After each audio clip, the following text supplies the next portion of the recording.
The night is heavy with fear. A man stands silently with his family, holding his two daughters, one clinging to him, the other hidden in his arms.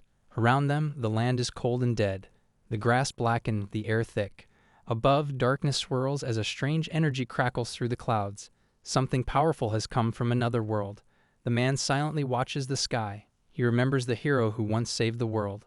Luz-sama, the wind magic user, fought with his team and defeated the demon lord. That victory was supposed to bring peace, but now a new fight begins. A dark knight named Ares-sama appears. The small girl in the man's arms looks up at the sky. She senses that the darkness is strange. The land around them keeps dying, as if something is sucking the life out of it. The mother covers her mouth, frightened by what she sees. Suddenly, a strong figure falls from the sky. Ares-sama, the dark knight, lands hard on the ground. A monster charges at him, but he kills it quickly. His dark magic spreads around, powerful and dangerous. But something goes wrong. Ares-sama's power starts pulling energy from others too. Even his teammates begin to feel weak. Luz-sama is affected the most. The dark energy reaches him and makes him fall from a cliff. He struggles to move. Lulu-sama tries to calm things down, knowing Ares-sama didn't mean to do it. He feels sorry because his magic is hard to control. Every time he uses a little of it, it becomes too strong and spreads on its own. After the fight, Ares-sama meets a family that saw him earlier. They are afraid, but he offers help. He gives them a ride, and they leave, feeling grateful. Luz-sama sees this and smiles a little. The group keeps moving forward. They set up camp for the night. They prepare a meal from a wild boar, but some are unsure if it's safe to eat. Ares-sama assigns a team member to monitor their location. The group sits near a fire. Ares-sama sighs, feeling bad that his presence scares others. The others try to make him feel better. Luz-sama reminds everyone that they are close to the demon lord's castle. Tomorrow will be the final battle. The team agrees to stay strong. Luz quietly wonders if Ares might be stronger than him. Orc-sama jokes that maybe the demon lord will run away. Ares feels thankful. He remembers how hard it was before, going from party to party without finding anyone who accepted him. But this group is different. They made him feel like family. He remembers how he always wore armor to hide his cursed face. His equipment allowed him to conceal it, and he was once judged for it. But now, despite his hidden appearance and older age, he is treated with friendship and respect. Later, under the moonlight, Lulua stands alone, gazing at the sky. From a distance, Ares watches her. She seems calm, the moonlight casting a soft glow around her. As she quietly speaks of life after the battle, she invites Ares to return to her hometown with her. The idea stuns him. It feels like a sign of love, yet doubt creeps in. He wonders how someone like her could ever care for someone like him. He thinks about their friendship and how she is Luz-sama's sister. He believes it's just his imagination. He walks away from the moment, calling himself a fool for hoping. But his response makes Lulua sad. He promises himself to fight with all his strength in the battle tomorrow. The next day, the team arrives at the demon lord's castle. The battle begins, and it's far tougher than they expected. The demon lord's power is overwhelming. Luz is caught off guard. Orc charges in with full force but is swiftly defeated, drawing a cry of anguish from Luz. Calm and unshaken, the demon lord senses a deeper power still sleeping within Ares. The team realizes they must act quickly. Ares considers unleashing all of his darkness, knowing it could destroy his body, and worse, endanger his friends. He decides to take Lula's offer she made under the moonlight, but she says nothing. She simply watches, her heart steady, silently supporting whatever choice he makes. Ares makes his decision. He uses the full power of his dark magic, prompting a black mist to spread across the battlefield. The force of it shakes the ground. The demon lord is hit, but the cost is high. After the blast, everything goes quiet. When Ares wakes up, he is in a strange place. The land is sandy and dry, and the sky is different. He doesn't know where he is. He sees Orc in front of him with his back turned. Relieved, Ares steps toward him and gently pulls his shoulder. Just then, a sword pierces through Orc from behind. Ares is frozen in shock as Orc collapses and dies instantly. Luz appears shortly after, his expression full of sorrow and fury. He does not blame Ares, but he is furious at the enemy who did this. He declares that this is revenge for Orc and swears they will not let the monster responsible escape. Ares, still shaken, asks who the enemy is. Luz says he doesn't know, but that Orc was defeated in the blink of an eye. Something like this has never happened before. In front of them stands a large, unknown creature with an intimidating presence. Luz looks at him and laughs nervously, questioning if this is the demon lord and wondering what this monster even is. The creature grins, its aura neither human nor monster.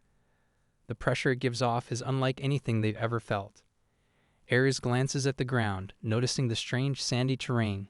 He questions where they are, realizing that just moments ago they were in the demon lord's castle. The air feels wrong. He wonders if they have reached the end of the world. The confusion deepens when he sees Orc's body again. He quietly questions if this is even reality.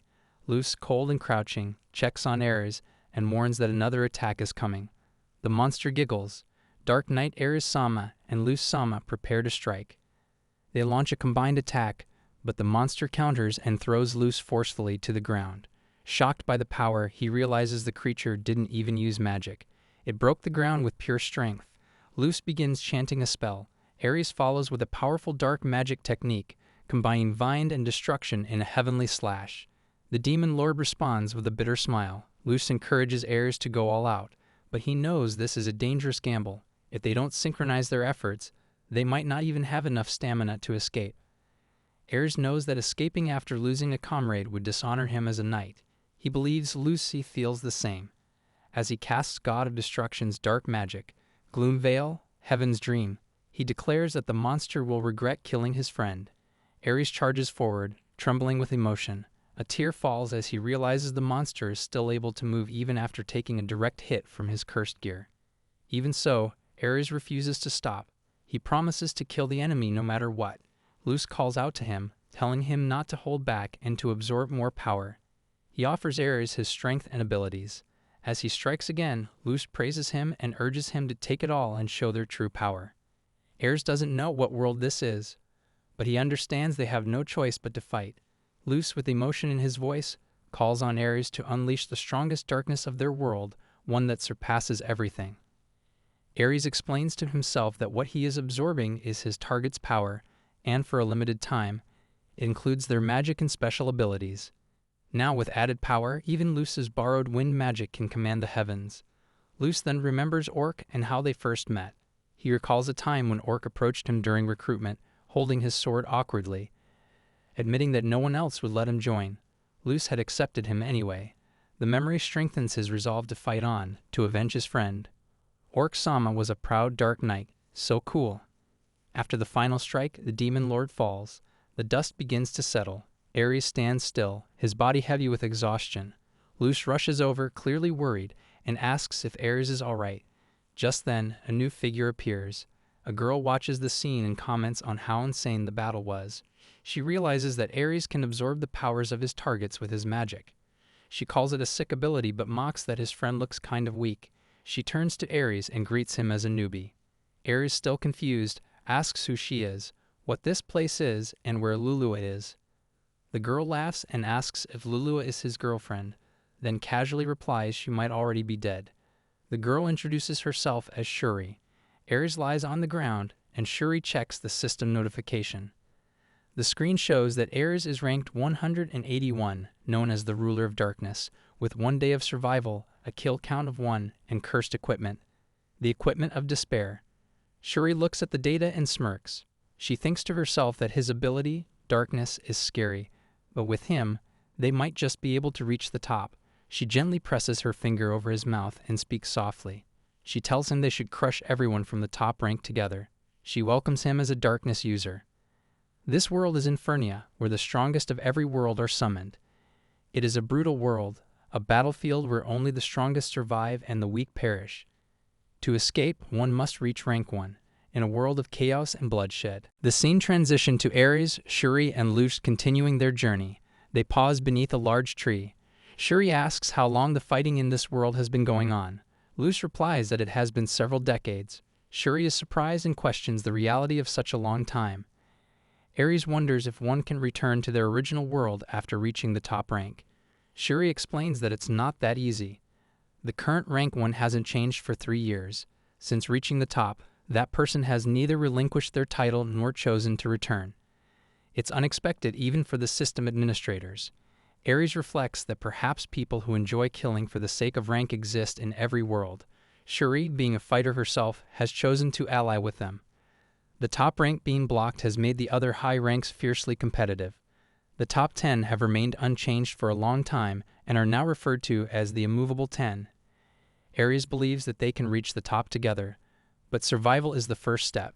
Curious, he asks how to check his rank. Shuri shows them how by spinning her fourth finger, which opens the status window. Ares and Luce do the same and see their rankings. Shuri reveals that Hiro Kun is rank 322 and that Hanya, whom Ares defeated, was likely around rank 148. She lends them a device to view each other's statuses. Ares thanks her, but when he tries using it, it doesn't work due to his gloved hand. Frustrated, he punches it. Shuri scolds him and reminds him that it's expensive. Ares backs off, flustered. As they prepare to move on, Ares mutters that he's never seen martial arts like Shuri's before. She must be very strong. Shuri then shows him a status notification highlighting a nearby city. She explains that since this cycle has continued for so long, cities have developed and some residents, called quitters, live normal lives now.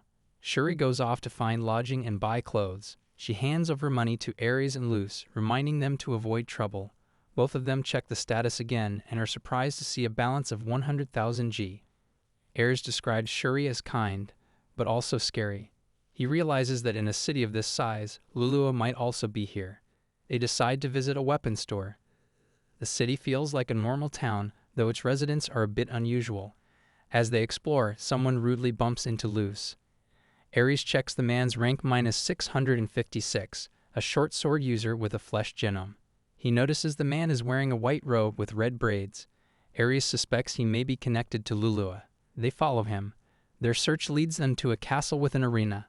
Inside, a giant monster addresses the crowd, mocking a subordinate for failing to recapture an escaped target. The monster crushes him, saying he will become nutrients.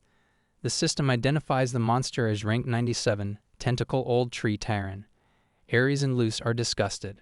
They recall Shuri's words that Hanya was only rank 148. This opponent is far more dangerous. The monster asks for their ranks. The white-robed subordinates respond with 181 and 322.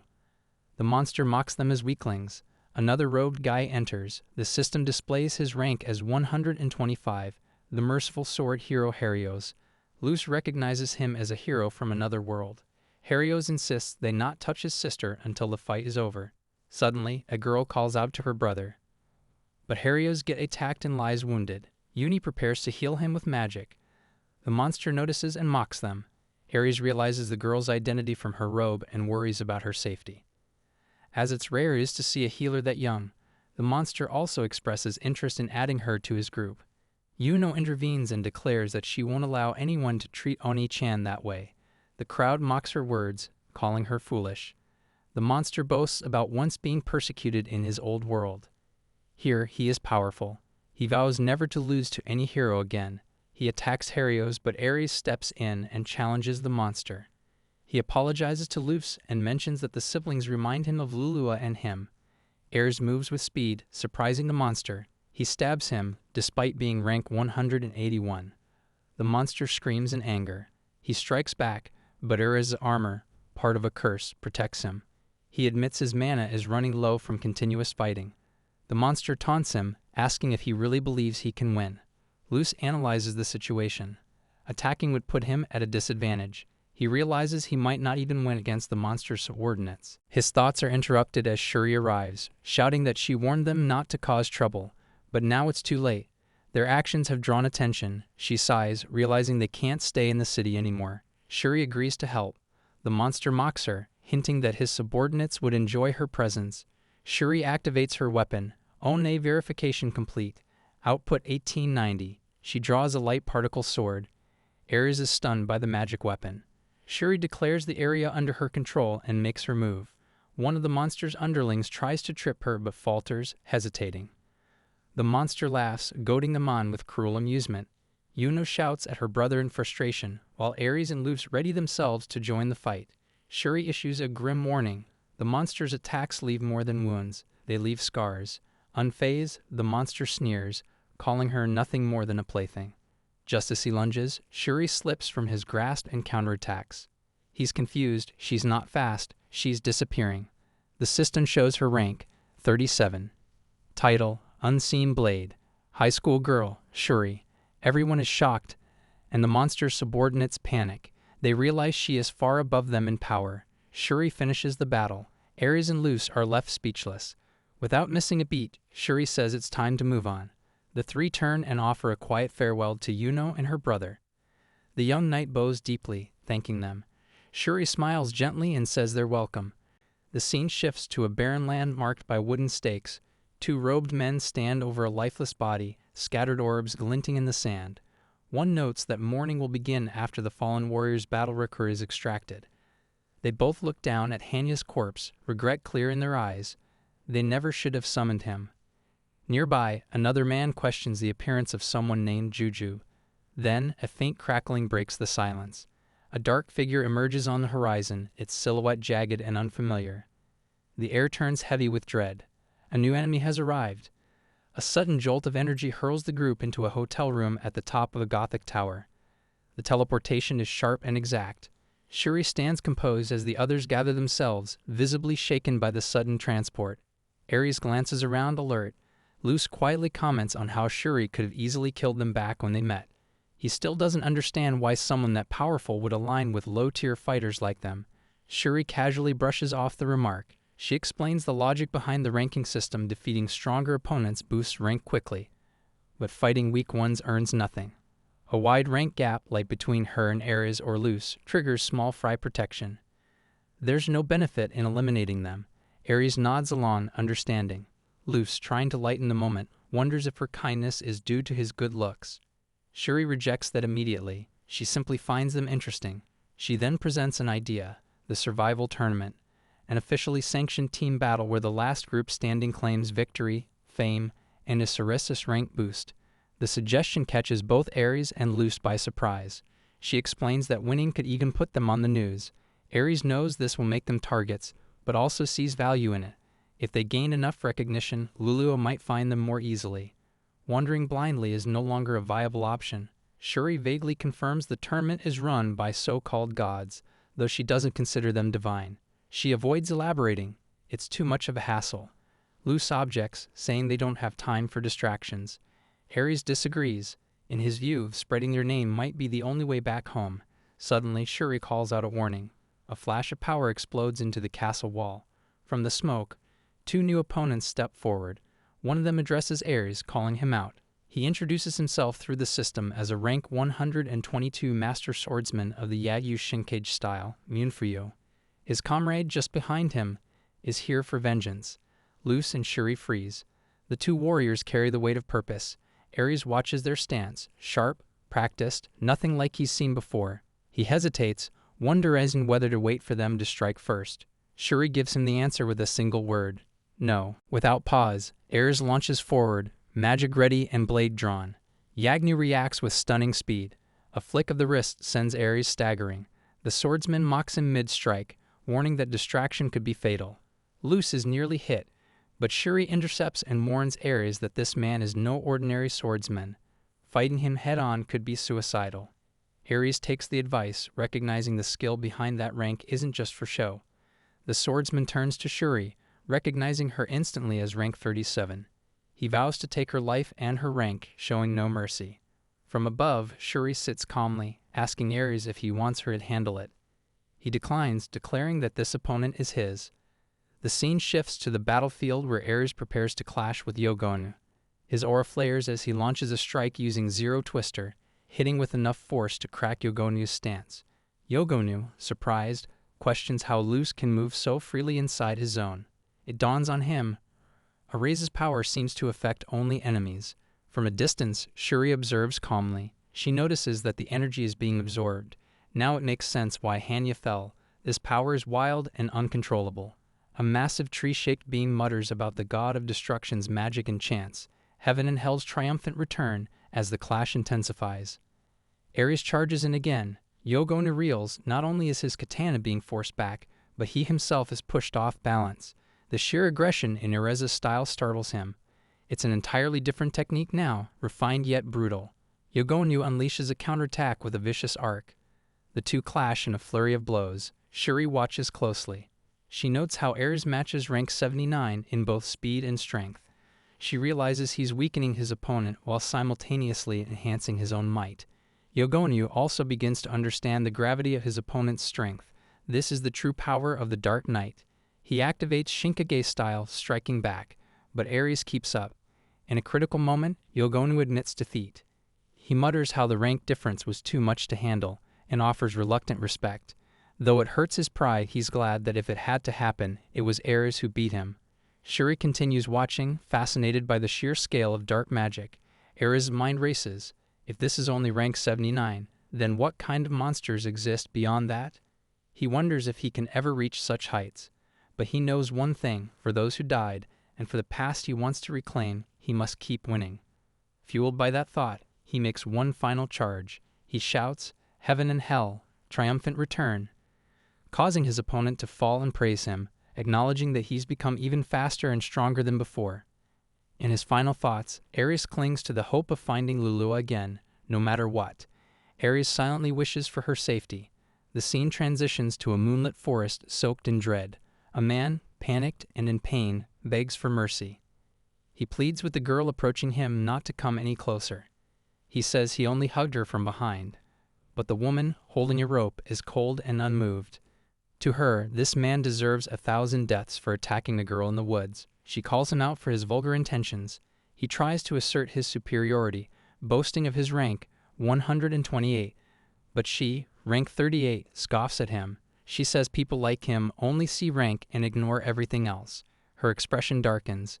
Lulua no longer pretends to be weak and cute, especially not when Ares isn't around. She prepares to end it. To her, there's no meaning in ranks. With one final breath, she dismisses him as trash and strikes.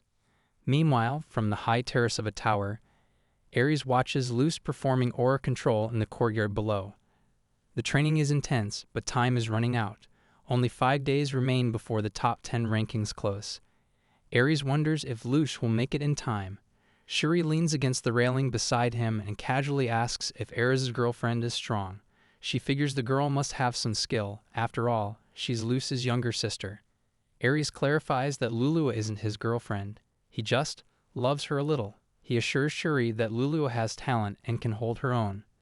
A system window suddenly appears, open 1. A massive rank jump flashes across the screen.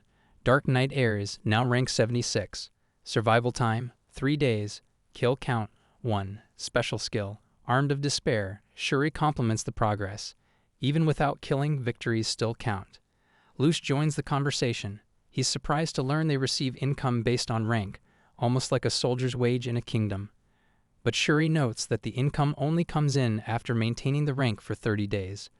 With that money, players can buy everything from special items to fortresses from the system administrators. Ares nods in understanding. Shuri checks her own ranking, still stuck at 37. She sighs, disappointed. Someone must have overtaken her. Rank 12 died recently, and she thought her rank would rise. Apparently not. Maybe a newcomer with momentum. It's one of those frustrating problems that only the elite face. Shuri shakes it off, determined to do her best in the upcoming event. Ares, curious, asks why someone of her rank still wants to compete. She must already have fame and fortune. Shuri hesitates, but eventually reveals that winning this event allows the victor to choose a bonus, this time between body modification and a pet. Luz imagines some flashy warrior leaping around with a modified body and pet by his side. Shuri shrugs off the reward. She has no interest in either. She explains that the only way to contact the administrators, besides becoming rank 1, is through that bonus. She doesn't care about going back to her old world. All she wants is to kill every last one of the administrators. Luz shows up again, victorious. Ares realizes that, like them, Shuri must have lost someone precious to this twisted world. He decides not to dig deeper. As long as she's their comrade, that's all that matters for now. They chat about armor and outfits, and Shuri casually mentions wanting to buy a new device, and Luz posed to buy new clothes. Ares notes she seems well prepared. Maybe she brought a lot when she was first transported here. The story moves forward to the long-anticipated tournament. Crowds of participants gather, some betting on fighters, others buzzing about the number of teams, more than 20. Shuri, Luz, and Ares stand in line, watching notifications pop up in their status windows. At the registration desk, the clerk greets Shuri and confirms her submission. She cheerfully lists Ares and Luce as her attendants. That catches them off guard. Luce protests. Wasn't this supposed to be a team battle? He even raised his rank to 148 just in time. Shuri explains that while it's a team battle, the world's fundamentals are still based on one-on-one fights. Subordinates can only accompany the main fighter, her. Luce grumbles about being called an attendant, and Ares is equally unimpressed. But Shuri softens the moment, saying they're still her precious comrades. Luce blushes and jokes that if someone ranked 37 says that, he might faint. A system message appears. They're instructed to review the detailed rules via their status screens and then proceed to the transportation device. It will take them straight to the battlefield, inside a pyramid. The scene changes to the tournament broadcast. An anchor introduces the event, the Exploration Survival Tournament, the first major event hosted by the administrators in a long time. His co-hosts are Lucifer, the mayor of Dracola, and Nyago, a rank 55 fighter and journalist. Nyago mocks Lucifer's low rank of 792, but they're both ready to cover the spectacle. One by one, the key contenders are revealed. Rank 25, Diaglomio, a legendary warrior once feared by the immovable 10, wielding the divine spear Gumner.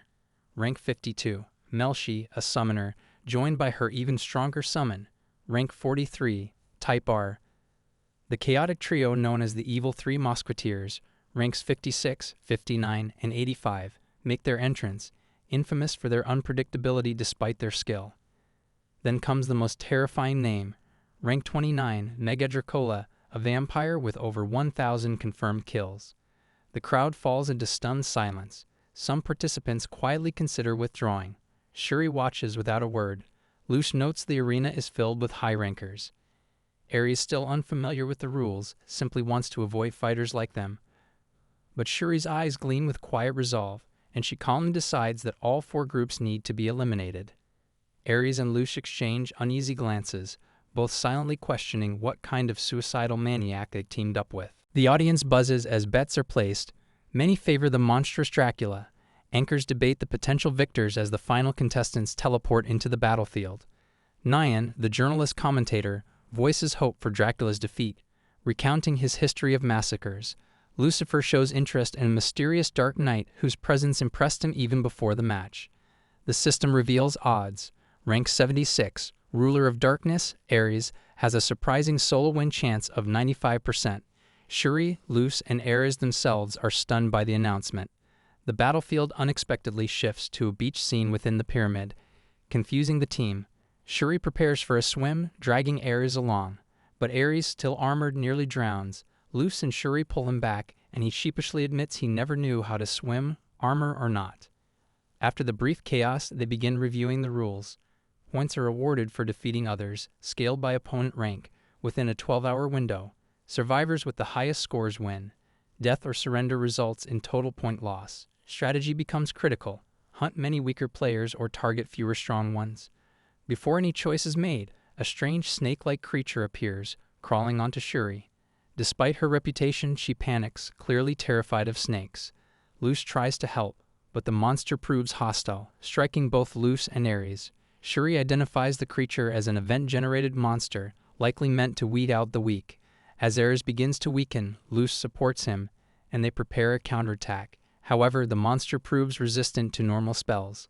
Its watery form shields it, nullifying their efforts. Shuri, thinking quickly, asks Ares to use his dark magic on her to channel it herself.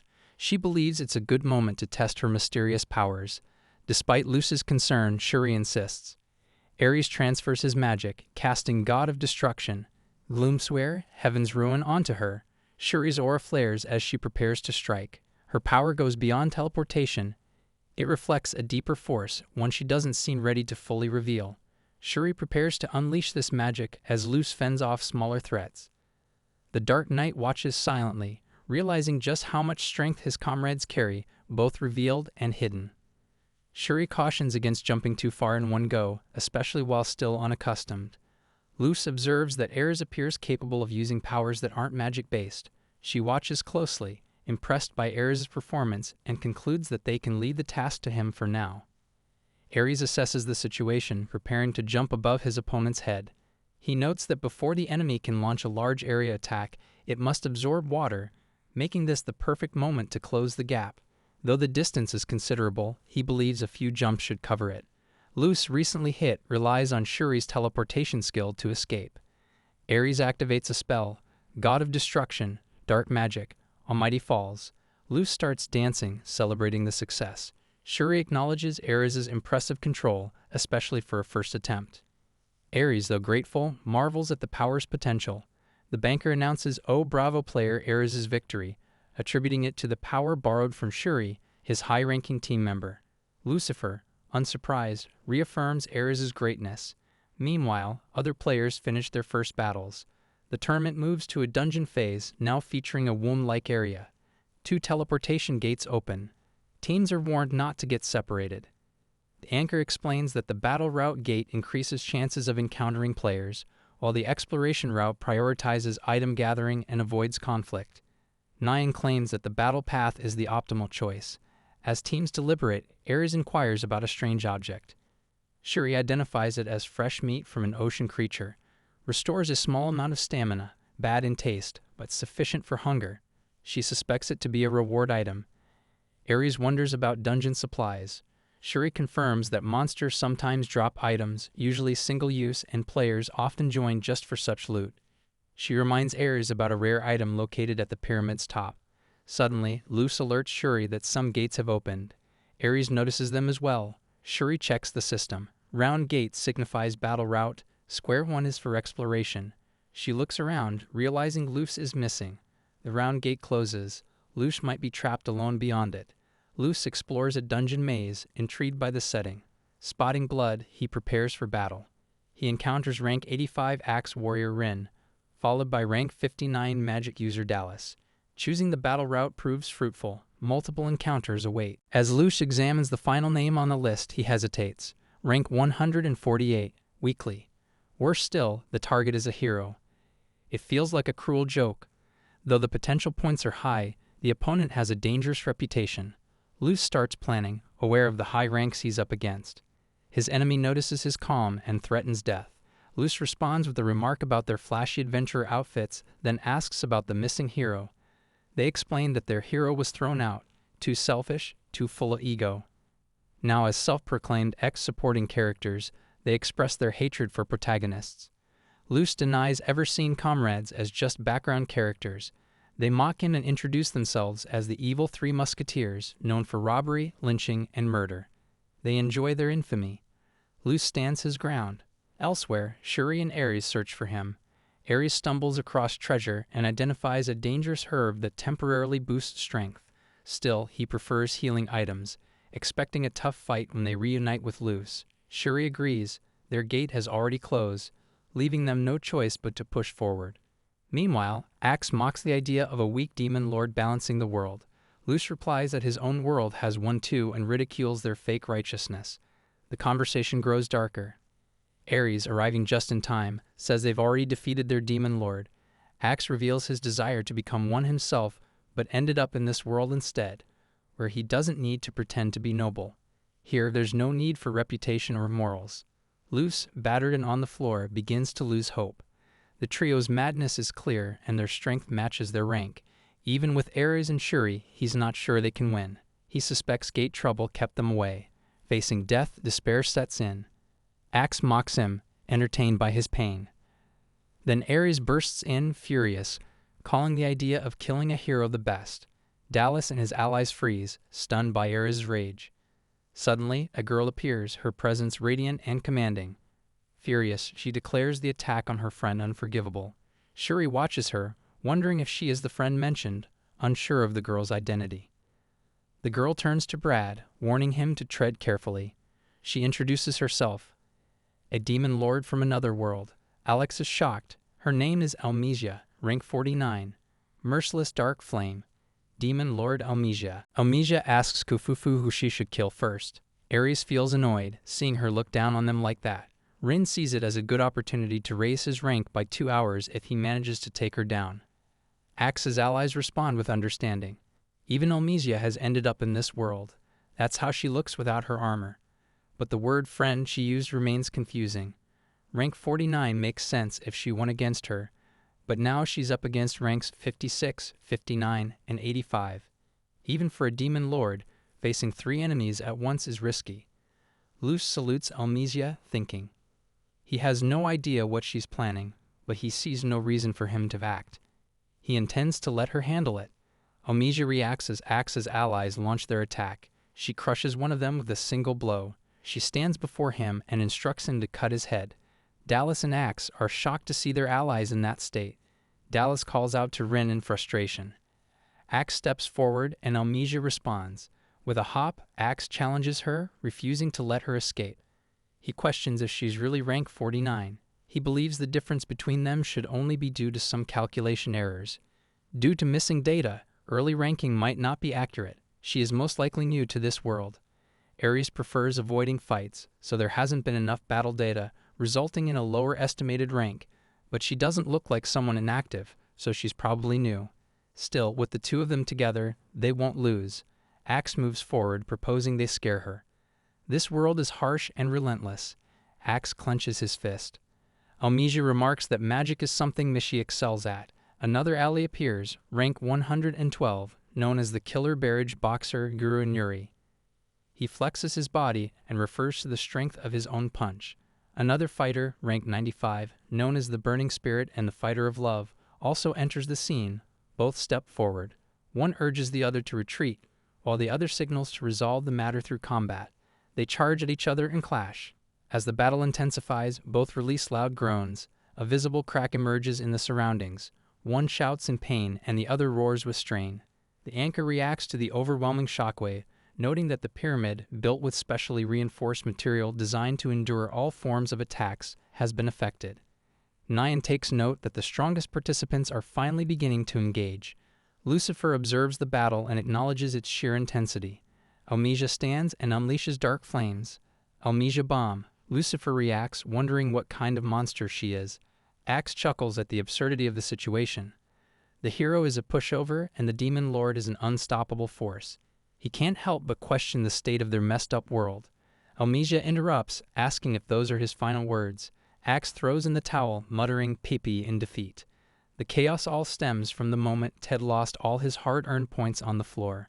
Witnessing a powerful magic beam can really crush your spirit, as Nyan points out. Axe reflects on the demon lord and hero tag team, while Luce remembers Shuri talking about giving up. Almesia calls out Luce for fleeing in terror of Mishi, pondering her own mysterious plans. In a surprising move, she grabs Luce, leaving him baffled. Luce questions her intentions, but she simply labels him as Hero Luce, claiming their reunion is fate. She boldly declares that Mishi and Luce are already alive and kicking, even best buds. Looks like they were destined to be pals, despite the chaos surrounding them. Luce strongly denies being friends. He finds the joke excessive. He asks if Mishi is supposed to be her, and if she has amnesia.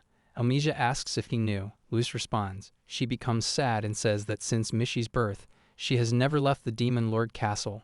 Being suddenly thrown into this world is too cruel. Mishi was always alone. Luce reacts. He realizes that since she became the new Demon Lord, there have been no invasions. He apologizes and says he has to go, but she decides to follow him. Luce tries to stop her, but still thanks her for saving him. The scene shifts to Shuri and Ares. Shuri notes that the closer they get to the top, the more battles they encounter.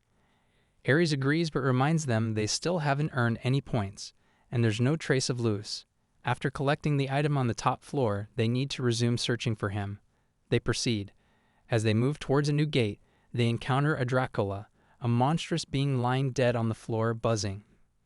Mega Dracula is eating a woman. While staring at Shuri and Ares, he acknowledges the new prey and asks them to wait until it finishes the woman. The anchor switches back to the broadcast on the top floor, where things are heating up.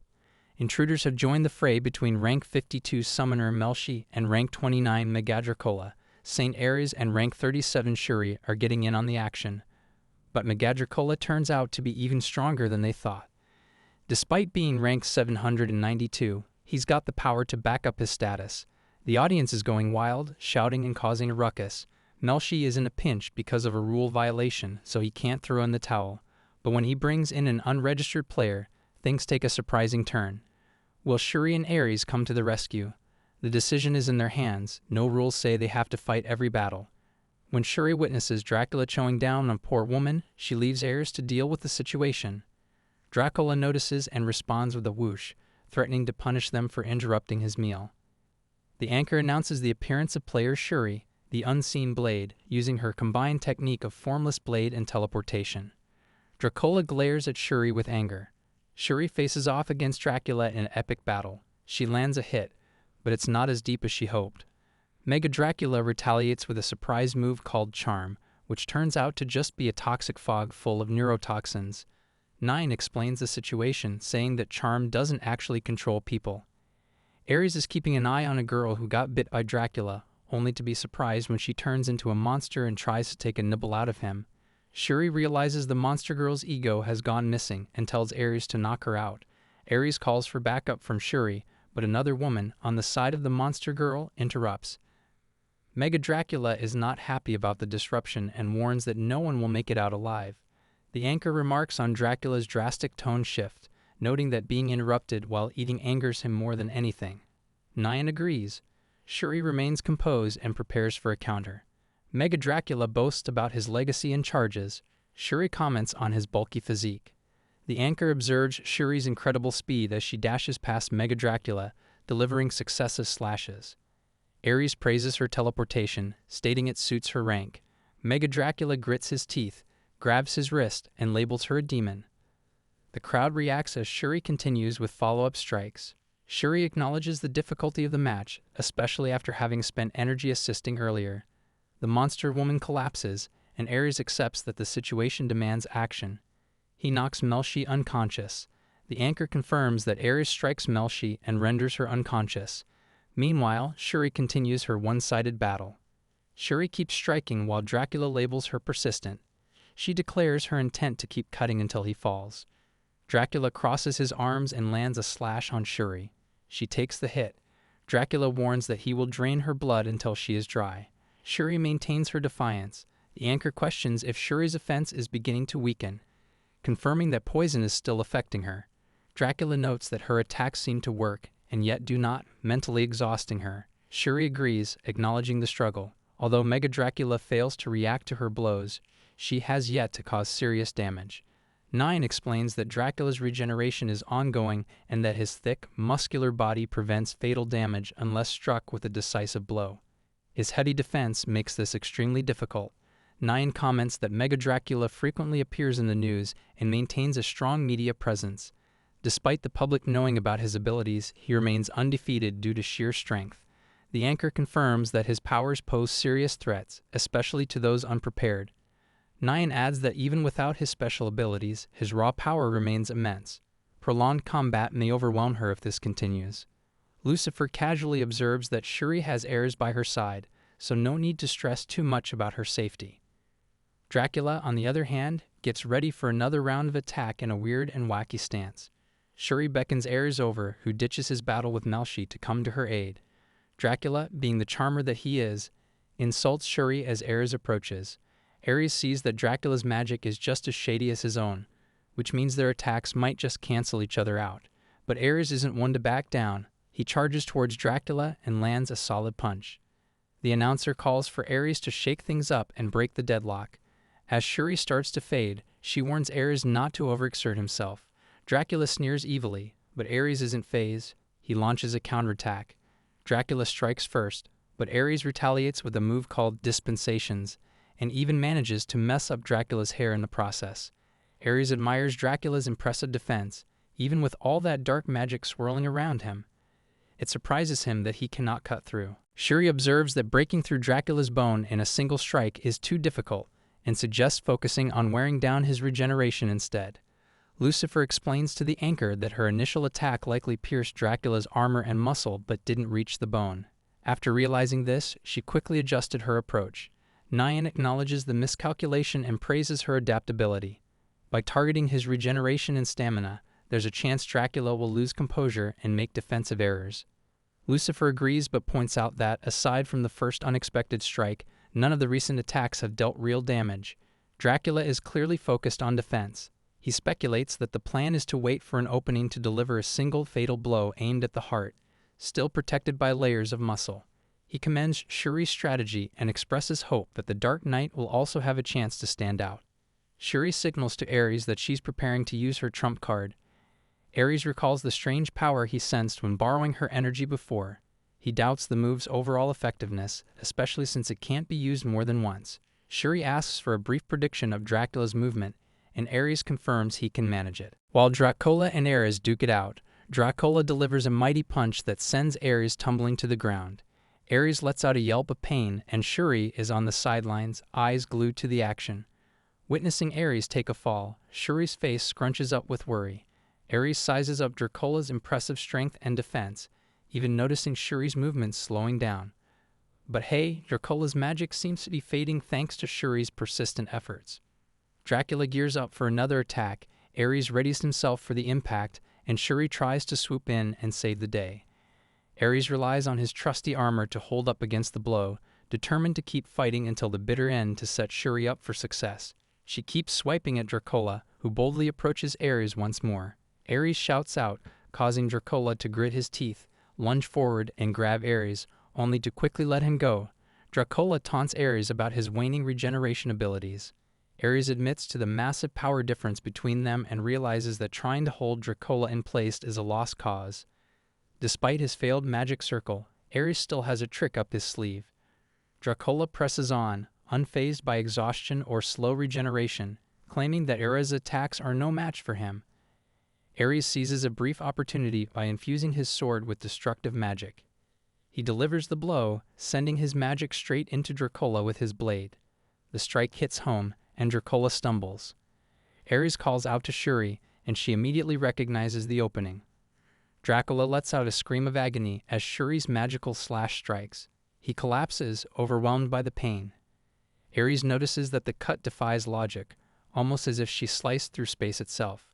Shuri follows up with a final blow, bringing Dracola down completely. The crowd erupts in cheers. The anchor confirms the defeat of Mega Dracola and praises Shuri's hidden technique, an invisible blade.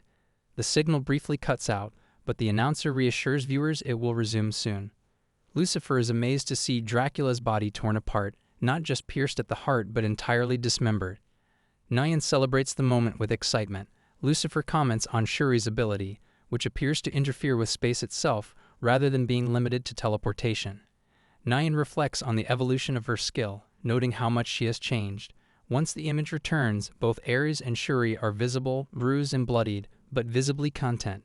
Dark Knight Kun's face remains unseen, likely due to the presence of many viewers, suggesting she intentionally concealed her identity. Lucifer observes that Shuri seemed to aim precisely for a specific weakness. He notes that this is not a skill for the faint-hearted and hopes the audience can appreciate the mastery involved. Despite Dracola's wounds, Lucifer believes the skill is still under development and that Shuri lacks full confidence in it. The crowd observes that one of Dracola's wounds is healing, which shocks everyone. Shuri expresses disbelief. Lucifer points out that even though Dracola's regeneration had already stopped due to Ares' attack, his stamina appears to return from an unknown source. The anchor inquires about the situation. Dracola reveals that he still had a secret technique in reserve. Lucifer and the anchor are stunned. Nyan mentions the rare item from the top floor. Shuri identifies it as the forbidden secret remedy, confirming that Dracola had already obtained the item. Ares admits that they no longer possess enough strength. Daglomio bursts in, eager to resume the fight. The crowd roars again. The anchor announces Daglomio's arrival, identifying him as Rank 25, the old soldier. He finally steps in after being absent for so long. Shuri recognizes him. Ares recalls him as a former Rank 15 and remarks that he may be benefiting from their earlier battle. Daglomio addresses Shuri, asking if she is ready for battle, revealing that his long wandering left him hungry for a fight. Nyan recalls that Daglomio had earlier appeared lost on screen, wandering without encountering anyone. The anchor agrees, noting his extended absence. Lucifer observes that Daglomio still fights with great strength, having just cleaved Mega Dracola in two, including his thick skull. Lucifer refers to Hero Kun and shifts the scene toward Almesia and Luce, who now watch Shuri and Ares engage Daglomio. Almesia spots them and reacts. She turns to Luce, expressing relief that he is safe, but questions the strange situation involving Meshi. She clarifies that Meshi is already an adult by demon standards. Daglonio assesses the group and challenges them all at once. Having been lost and denied any combat for too long, he is eager to fight. Luce watches and questions Daglonio's theatricality, finding his comment lame. Elmesia calls him pitiful and questions his strength. Ares calls out to Shuri, and she responds with a mocking smile. Shuri makes her decision. Ares prepares himself, but to his surprise, Shuri initiates a surrender. Ares reacts with confusion. Luce questions the move, and even Elmesia looks stunned. The anchor, watching live, expresses shock at the difficult choice. Shuri's team officially withdraws. Spectators erupt in outrage. One complains about losing a bet. The anchor notes the audience's anger. Lucifer, however, calls it a wise move. If Shuri could have used that technique again, things might have gone differently, but it clearly took a heavy toll. The Dark Knight, Qn, is also near his limit. Strategically, the decision makes sense. Nyan says he's satisfied. Defeating rank 29 Mega Dracola even once is a major feat. The anchor agrees, praising the team's unexpected success and asking the crowd for one final round of applause. Shuri confirms the withdrawal in the system. Luce watches as Elmesia approaches and tells Shuri she's more than just a child, she's a real fighter. Shuri is puzzled by the comment. Elmesia also questions her unusual outfit. Ares asks if Shuri is truly okay with this result. Elmesia greets him, recognizing him as the Dark Knight. Shuri asks if he knows her, but Ares doesn't remember. Ares reflects on their original plan, reaching the administrator by winning the tournament. That path now seems closed. Shuri checks the system and confirms that reaching rank 1 is still possible. Her goal is still alive. Dalagim appears before them. Shuri thanks him for allowing their safe exit without pursuit. Dalagim remarks that fighting someone without motivation would have been boring. His attention shifts to Shuri's weapon, noting its unusual appearance and possible value. Shuri explains it's a keepsake from her father, though she's willing to part with it. She admits it doesn't cut well, her beam blade seems underpowered. Dalagim declines the offer, saying he wouldn't take a memento from someone's parent. He suspects it's an ancient weapon, perhaps similar to his own. Shuri counters that it might actually be a newer model and accuses him of mocking her. The weapon appears heavily modified. If it doesn't cut properly, the output might be intentionally limited, or perhaps she simply isn't strong enough to use it to its full potential. As she turns to leave, Shuri says that if they ever meet again, and she's at full power, she'll come at him with everything she has. Dalagim acknowledges her words and logs out via the P1 system. Elmesia tries to stop him, suggesting they could fight. Dalagim asks if she's serious.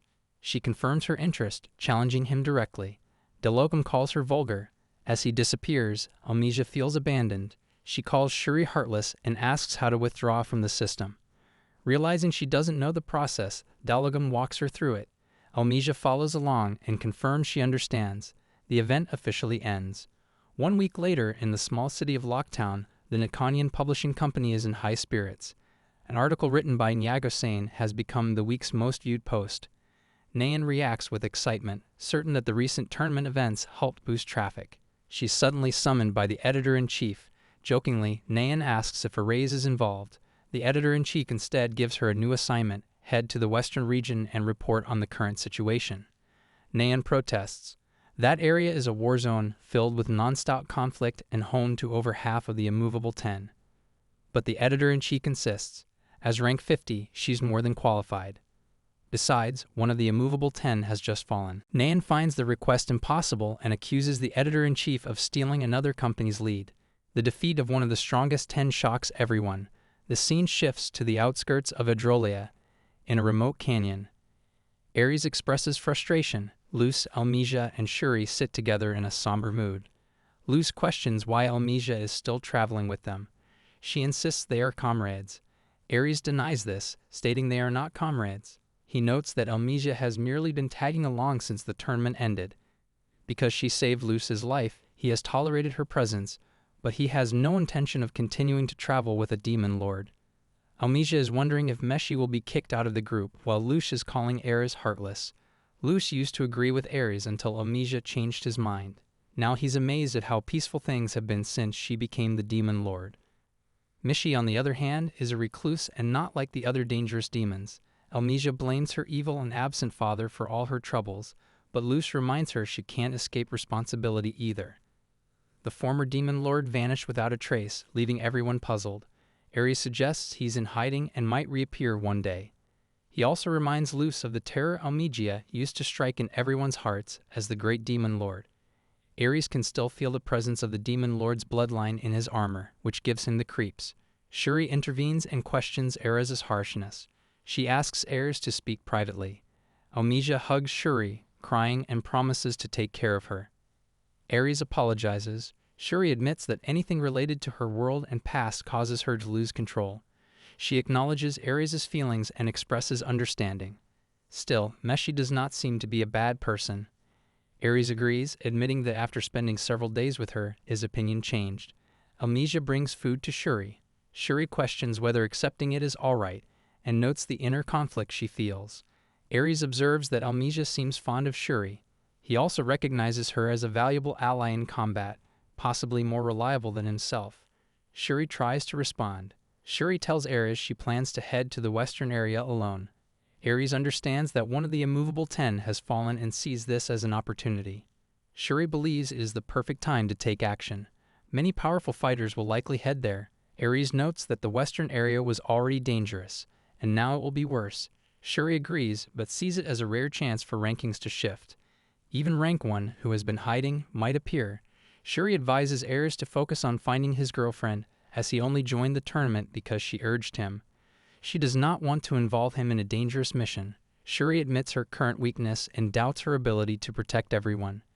Ares assures her that he will protect her. Shuri is surprised. Ares explains that he has started understanding his armor's powers better since arriving in this world. Though modest about his strength, he commits to doing his best. Shuri laughs, teasing that he sounds like a gallant knight and suggesting that his girlfriend might get jealous. Ares listens. Shuri proposes that they head to the western area together and take down the immovable 10. Ares agrees. They enter the western territory. Nyan notes that even the entry point feels like hell. Nyan finds it reassuring to have Nyago-san, who is strong. Nyan begins organizing the known information. A female Meg is responsible for defeating one of the immovable 10. The attacker appears to be a newcomer. Sometimes these new arrivals display terrifying strength. Nyan compares this to Dark Knight, acknowledging how powerful the new generation has become. A challenger appears, skipping over rank 9 and heading directly to Nyan. Nyan recognizes the newcomer from ancient records. The man before her is once known as the ruler of her world. He holds rank 8 among the immovable 10. He is the destructive, black flame-wielding great demon lord Almegia. He prepares to challenge rank 10, the immovable 10's lone lightning sage, Lulua. Here I am.